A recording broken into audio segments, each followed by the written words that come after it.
तो दोस्तों साप्ताहिक अपडेट की एक नई वीडियो में आप सबका स्वागत है। इस वीडियो में सप्ताह भर के अपडेट से आपको रूबरू करवाएंगे जो कि एक स्टूडेंट, आम जनता और स्कूल साथियों के लिए खास होंगे। नमस्कार साथियों, मैं हूं आपका अपना साथी राजगुरु जी। दोस्तों साप्ताहिक अपडेट की जानकारी देने से पहले एक जानकारी आपके साथ जरूर शेयर करना चाहूंगा।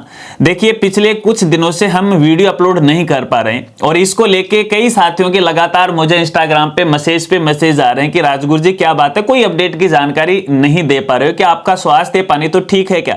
तो सबसे पहले उन सभी साथियों को मैं बहुत बहुत धन्यवाद देना चाहता हूं जिन्होंने मेरे स्वास्थ्य के बारे में पूछा और आप कैसे हैं, आपका स्वास्थ्य पानी कैसा है वो मुझे कमेंट करके जरूर बताएं। देखिए ऐसी कोई बात नहीं है, स्वास्थ्य बिल्कुल ठीक ठाक है। वैसे मैं बीमार विशेष परिस्थितियों में होता हूं। बाकी देखिए इन दिनों शादियों का जो सीजन है वो चल रहा है, तो यार उसी में ही ज्यादा ही व्यस्त हो गए, इधर जाना उधर जाना, घर परिवार में शादी। यदि उस समय अपन वीडियो बनाएंगे, मोबाइल हाथ में लेंगे तो परिवार वाले ये कहेंगे ना, यार ये काम तो रोजाना करते हो, शादी है, शादी का आनंद लो, मौज मस्ती करो। तो कुछ पारिवारिक की बातों को ध्यान में रखते हुए हमें इसको पोस्टपोन करना पड़ा और ये जो प्रक्रिया है वो चलती रहेगी 11 मार्च तक, क्योंकि 11 मार्च को है बड़ा सावा है अपने पूरे राजस्थान के साथ साथ पूरे भारतवर्ष के अंदर। तो ऐसे में थोड़ी और परेशानी शायद आपको झेलनी पड़ सकती है। खैर कोई बात नहीं, जैसे जैसे मुझे समय मिलेगा मैं आपको अपडेट की जानकारी दूंगा। बहुत सारे अपडेट आगे इन बीच के दौरान है, मैं नहीं दे पाया, धीरे धीरे आपको जानकारी दूंगा। चलिए अपडेट की शुरुआत करते हैं और हर बार की तरह है पहले स्टूडेंट से शुरुआत करते हैं। देखिए सबसे पहला और बड़ा जो अपडेट है वो है सैनिक स्कूल का। दोस्तों मैंने आपको बताया था कि अपने सीकर और बीकानेर में इस बार जो गर्ल्स सैनिक स्कूल हैं उसमें आवेदन प्रक्रिया हुई थी, मैंने पूरी जानकारी आपको बताई थी। अब यहां पे देखिए 8 मार्च को है इसकी एग्जाम होने वाली है और यहां पे है उसके एडमिट कार्ड भी जारी कर दी। तो ऐसे में यदि आपने बालिका सैनिक स्कूल के लिए फॉर्म भरा है और एडमिट कार्ड यदि आपने डाउनलोड नहीं किया है तो डाउनलोड कर लीजिएगा। सवाल ये उठता है कि अपन डाउनलोड कहां से करेंगे, तो भैया देखिए जहां से आपने आवेदन फॉर्म भरा था अपनी आईडी अपनी डिटेल से लॉगिन कीजिएगा। लॉगिन करने के बाद वहां पे आपको एडमिट कार्ड का ऑप्शन मिल जाएगा और 8 मार्च को है जो आपको सेंटर दिया गया है वहां पे है बालिका को है साथ में लेके जाना है। चलिए इसके अलावा दूसरा जो अपडेट है वो है आरटी एडमिशन 2026-27 को लेके। तो यहां पे देखिए एक बार आवेदन फॉर्म की डेट है वो बढ़ाई गई है और बढ़ा के 10 मार्च 2026 कर दी गई है। यानी आप 10 मार्च 2026 तक है आरटी का ये फॉर्म भर सकते हो और यहां पे जो लॉटरी की डेट है वो भी इसमें बढ़ाई गई है, 12 मार्च को यहां पे लॉटरी निकलने वाली है। अब जैसे जैसे इसके आगे की प्रोसेस होगी हर एक अपडेट की जानकारी दूंगा, घबराएगा नहीं आप, ठीक है।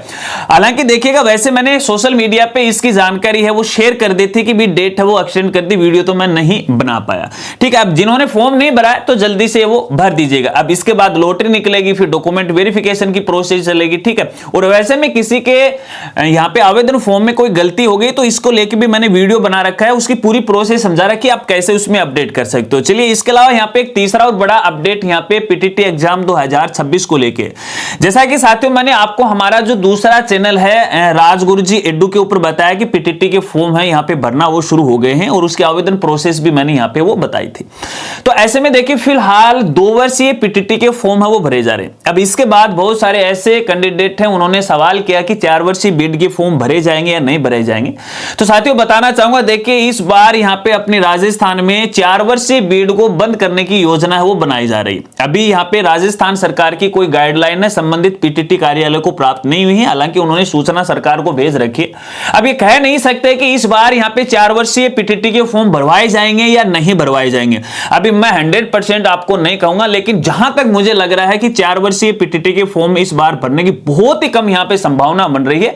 इसलिए ये यहां पे देखिए 2 वर्षीय बीएड है आपको करनी पड़ेगी। अब इसका मतलब है कि पहले आपको कॉलेज करना पड़ेगा और कॉलेज के बाद 2 वर्षीय बीएड करनी पड़ेगी। वही रूप वही प्रारूप वही नियम जो पिछले 2-4 साल पहले लगे हुए थे वापस लौट के आ रहे हैं, ठीक है। बाकी इसमें अपडेट आएगा तो राजगुरु जी एडू पे आपको अपडेट की जानकारी दूंगा। चलिए इसके बाद हाँ ये स्टूडेंट के लिए कुछ खास अपडेट थे। अब बात करते हैं यहाँ पे आम जनता के लिए मुख्य अपडेट की।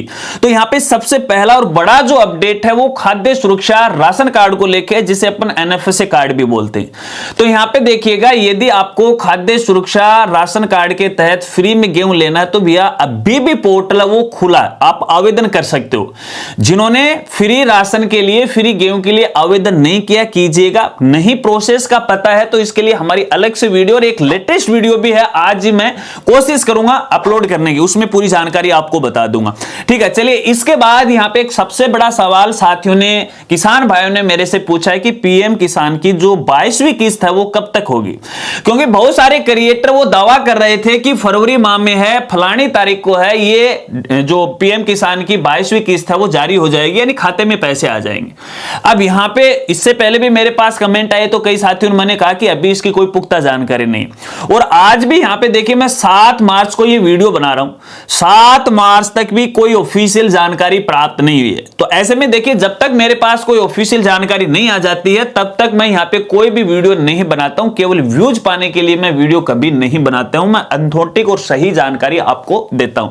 तो वेट कीजिएगा, क्योंकि जब यहां पे 22वीं किस्त जारी होगी तो सरकार ऐसे चुप चुप यहां पे जारी नहीं करेगी, उसके पीछे एक बड़ा कार्यक्रम है वो आयोजन करेगी, खूब प्रचार प्रसार करेगी, तब यहां पे होगा। अभी तो कोई प्रचार प्रसार ही शुरू नहीं है। हां, इतना मुझे यहां पे पता लगा है कि बैकएंड के अंदर 22वीं किस्त का 99% काम है वो कंप्लीट हो गया है, क्योंकि जब 22वीं किस्त जारी की जाती है, जो भी अपनी पीएम किसान किस्त जारी की जाती है ना, पहले वो बैकएंड में उसकी पूरी प्रोसेस कंप्लीट होती है, जो कंप्लीट हो जाती है उसके बाद कार्यक्रम का आयोजन किया जाता है, फिर जाके वो डीबीटी के माध्यम से जारी होती है। तो वहां पे ऑफिशियल काम तो लगभग कंप्लीट हो चुका है, अब डेट फिक्स यहां पे नहीं हुई है। चलिए इसके बाद यहां पे देखिएगा सभी किसान साथियों के लिए एक खास ऐप के बारे में बताना चाहूंगा जो सबके लिए इंपॉर्टेंट है, अपना खाता।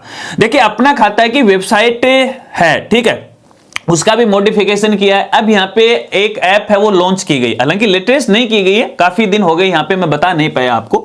तो यदि आपको अपनी जमीन की जमाबंदी है, नामांतरण है, मैप है वगैरह वगैरह डाउनलोड करना तो मोबाइल से कर सकते हो। गूगल प्ले स्टोर से अपना खाता की एक ऐप है वो डाउनलोड कीजिएगा, और इसके बारे में नई वीडियो आने वाली है। चलिए हमारे आम जनता के लिए कुछ खास अपडेट थे, बात करते हैं हमारे स्कूल साथियों के लिए।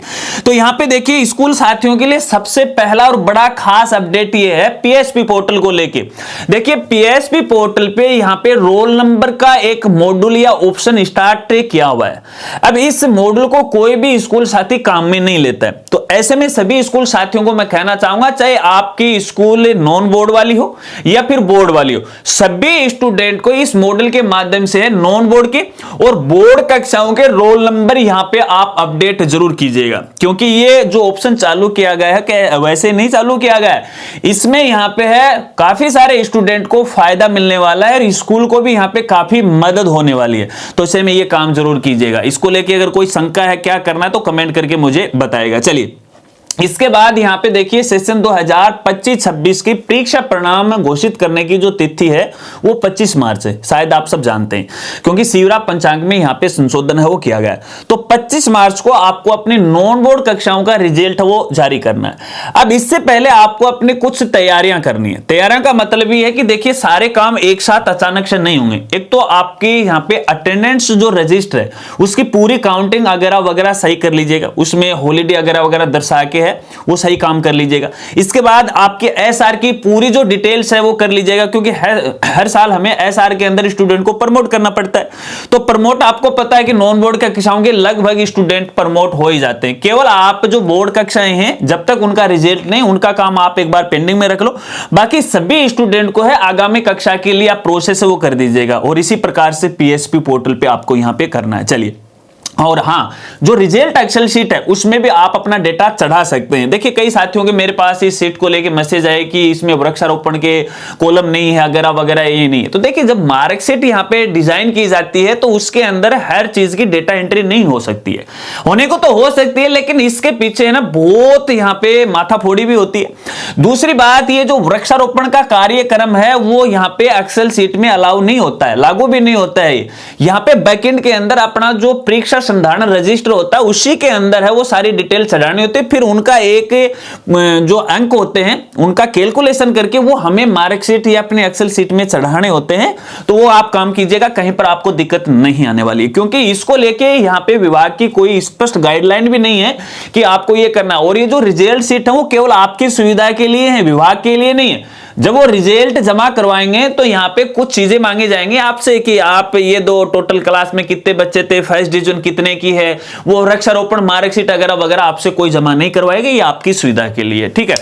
चलिए, इसके अलावा यहाँ पे एसआर का काम आप पूरा कीजिएगा समय के साथ। मैं फिर आपको यहाँ पे दोबारा बोल रहा हूं। चलिए, इसके बाद यहाँ पे देखिएगा, आरटी वाला जो स्टूडेंट है जिन्होंने इस बार अगले सेशन के लिए 26-27 के लिए फॉर्म भरा, तो जैसे किसी स्कूल का नाम उन्होंने आवेदन फॉर्म में भरा या सिलेक्ट किया है तो उस बच्चे की डिटेल है स्कूल की आईडी पे शो हो जाती है। तो वहां पे स्टूडेंट का नाम है, उसके माता पिता का या फिर मोबाइल नंबर वगैरह वगैरह आ जाते हैं। अब ऐसे में हमारे स्कूल साथी एक बहुत बड़ी गलती कर रहे हैं, गार्जियन को कॉल कर रहे हैं कि आपके बालक बालिका का हमारी स्कूल में एडमिशन हो गया, कृपया दस्तावेज वो जमा करवा दीजिएगा। तो ये आपकी सबसे बड़ी गलती है यहाँ पे, क्योंकि फिलहाल ना तो लॉटरी निकली है, ना दस्तावेज का वेरिफिकेशन हुआ, ना ही फाइनल एडमिशन हुआ। जब तक फाइनल एडमिशन नहीं हो जाता है तब तक आप किसी भी गार्जियन को कॉल नहीं कर सकते। अगर आप कर रहे हो, ये दावा कर रहे हो कि हमारी स्कूल में ही हो गया, तो आप गलत कर रहे हो। हालांकि देखिए, जिन बच्चे ने एक ही स्कूल में आवेदन किया वो तो 100% उसी स्कूल में होना, आप सभी स्कूल साथी इस बारे में जानते हैं। लेकिन जहां पे बड़े लेवल पे आवेदन आ जाते हैं तो ऐसे में यार ये आपकी गलत बात है, इसको लेके आप अभिभावक को भ्रमित कर रहे हैं। क्योंकि कल ही मेरे पास मेरे लोकल से कुछ स्कूल साथियों के मैसेज आए थे और उन्होंने गार्जियन को कॉल भी कर दिया। पिछले सेशन की बात मैं बता रहा हूं इसमें कि हमने पिछले सेशन को, अगर बच्चे का नाम यहां पे ऐड हो रखा है, गार्जियन मेरे पास कॉल कर रहा है कि बच्चे का नाम नहीं दिखाई दे रहा, एडमिशन फाइनल हो रहा है, तो कई तरह की ये समस्याएं आती है। तो इन समस्याओं से बचने के लिए आप किसी भी गार्जियन को है ये मत कहो कि एडमिशन फाइनल हो गया। हाँ, जब उसका काम कंप्लीट हो जाए तब आप यहाँ पे वो कर सकते हो। आशा रखता हूं इस बात पे आप जरूर है वो गौर करोगे और एक दूसरे का सहयोग करेंगे। बस आज की इस अपडेट वाली वीडियो के अंदर इतने ही अपडेट है। आशा रखता हूं आपको कुछ अपडेट की जानकारी जरूर मिल होगी। अगर आज की सप्ताह की वाली अपडेट की ये जो वीडियो आपको अच्छी लगी तो लाइक कीजिएगा, दोस्तों के साथ शेयर कीजिएगा। मिलते हैं फ्रेंड्स अगली एक नई वीडियो के साथ, नई अपडेट के साथ। तब तक के लिए जय हिंद, जय भारत।